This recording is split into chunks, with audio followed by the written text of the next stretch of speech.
Working from home has been a topic that's been on people's minds for a lot recently, especially because going into COVID, everything went to work from home. And now that everybody kind of forgot about COVID, it has gone back to employers wanting people to be at the office. And so, as somebody who's worked both, of course, in actual office or a physical setting and then at home, I thought I would give my 2 cents on the situation because I do see where some people come from, especially somebody like Elon Musk, who I respect a lot in some aspects anyway. He was saying something about he wants everybody back to the office type deal, and it's like, well, when you're the boss, you can set the rules. But I just kind of thought I would give what my opinion on the situation because I do believe that there are a lot of jobs that don't really require you to be in the office setting and that you can just work from home. One being that I'm currently working right now, which is a work from home gig. And so we're just going to look over an article that has some statistics when it comes to working from home. Like I said, this isn't going to be an end all be all like hard stop.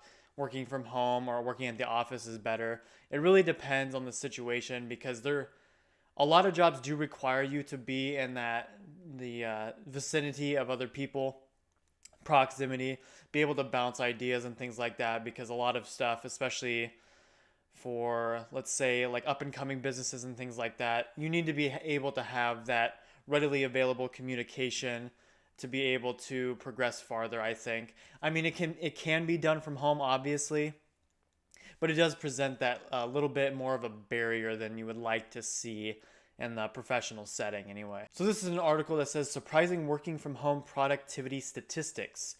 It says with the world discovering alternative ways to work without human contact, the work from home force is getting a facelift. Companies must cope with most non-essential workers completing their work at home. Amidst a pandemic, could your productivity working from home actually be better? An estimate by Upwork states that 1 in 4 Americans, which is over 26% of the American workforce, is expected to work remotely through 2021. So this is posted February 7th, 2024. Sorry, I it's throwing me off because it says 2021, but it says posted on February 7th, 2024. Obviously, I think this is maybe a throwback to before COVID because as soon as COVID started, the world was trying to shut down for whatever reason. I think that was blown out of proportion, but that's a topic for another day. And so this is kind of recapping that a lot of people, especially like it says in where was it, non-essential workers. So it's kind of like something that I'm doing right now, which is an insurance gig. It's a work from home gig, which it doesn't really require you to be in the office because a lot of everything that I need to do can be done from home. And so from that perspective, it's like I really like it because I don't have to drive to the office. There's no commute or anything. I can just start up my work computer and get work done type deal. And so from that perspective, it's definitely a lot better because it saves on gas and everything like that. And plus, it's kind of funny that I don't have to drive as much, so less auto insurance, things like that. But anyway, just skipping ahead here. It says in 2021, 70% of those who worked from home during the pandemic report virtual meetings are less stressful. 64% now prefer hybrid meetings, according to a report by Owl Labs. Several studies over the past few months show productivity while working remotely from home is better than working in an office setting. On average, those who work from home spend 10 minutes less a day being unproductive, work one more day a week, and are 47% more productive. And this is kind of my argument for the working from home, is that especially on these non-essential jobs like this article is alluding to, you're able to get more stuff done, it feels like, and you're not having to, again, the commute, which can kind of stack up in a negative way because my previous job, of course, I had to drive to work and it was, I think, like a 30-minute drive one way, right around there, 25 to 30 minutes. And so that's an extra hour a day of just you commuting that you're not even necessarily paid for. I mean, you are paid for when you're at work, but you know what I mean. You're not paid for the gas or the insurance or anything like that on your vehicle. And so from that perspective, it is much nicer. It's easier to be more productive as well because there's no drive or anything like that. You really just have to go into your room wherever you do your work and boom, you're ready to go type deal. Don't have to like get dressed up or anything like that. Now it does remove the social aspect, which can kind of be a problem. I mean, even myself, I'm more introverted, I would say. And so while it is nice to not have to interact with people, it's also not nice for development purposes because at the end of the day, even when you're not necessarily around people, you're still having to communicate with people. And so I understand the less stressful aspect. It can be less stressful in terms of people pressuring you to get stuff done, but at the same time, that can also be a benefit because it's easy to slack sometimes. I mean, I'm obviously not perfect, and sometimes it's just easy to slack, and so having the people around you to reinforce productivity can be a benefit.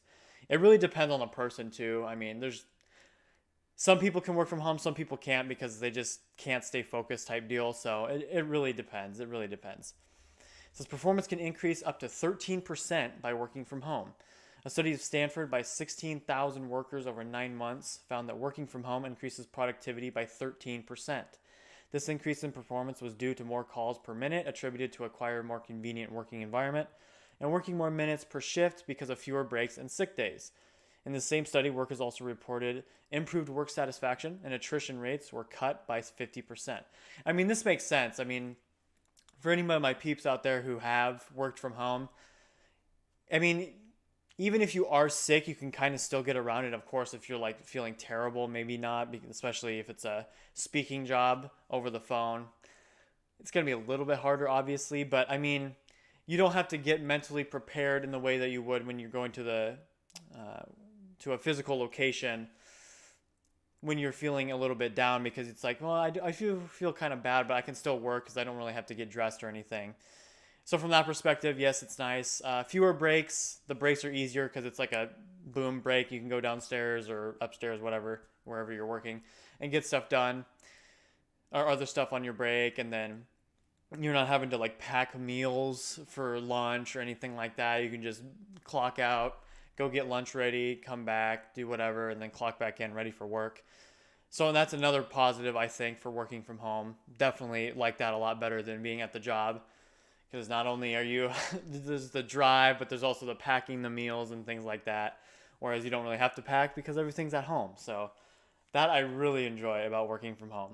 It says working remotely can increase productivity up to 77%. 77% of those who work remotely at least a few times per month show increased productivity, with 30% doing more work in less time and 24% doing more work in the same period of time, according to a survey by Connect Solutions.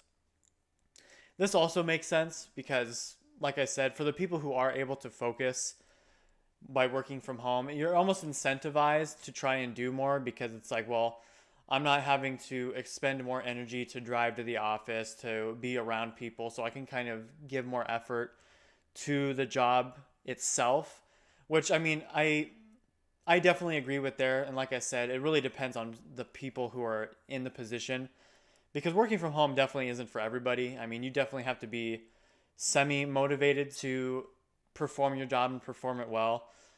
You can do the bare minimum, of course, but it really incentivizes people who are go-getters, who don't necessarily need the boss around them. I mean, people are going to be watching you anyway, and the work from home jobs, there's always metrics to track you, so they'll be on top of you. But it doesn't feel as pressurized, if you will, as it is in the office setting. So, I mean, it makes sense that the productivity would go up. And then it goes on to say before and after COVID-19.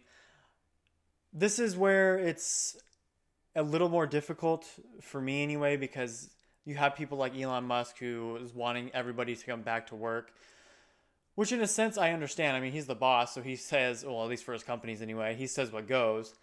But then there's also some of the jobs for his company that just don't really require you. I don't know, like the customer service positions. I mean, sure, there might be something to be said about having them work in the office, but I mean, overall, I don't.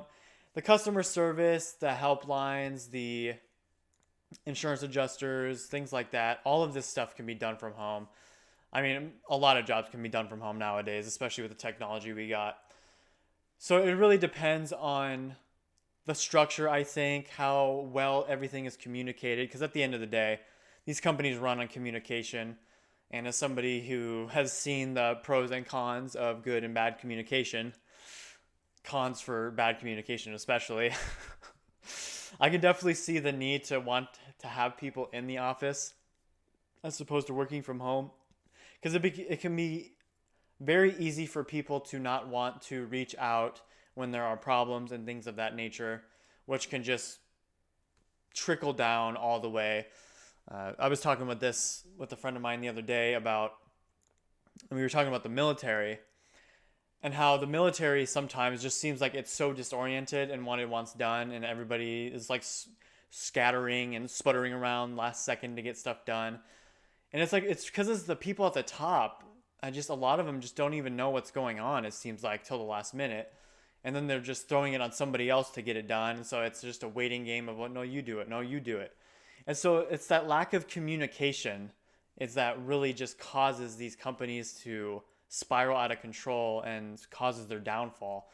Military is just a shining example of it, because I know people who are on the short end of the stick, if you will, when it comes to the leadership and the lack of communication thereof. So let me know what you guys think down in the comments about the work from home versus corporate gig. Like I said, it really depends on the situation, the people, and the job itself. If you liked the video, make sure to leave a like, and I hope to see you guys around. Peace.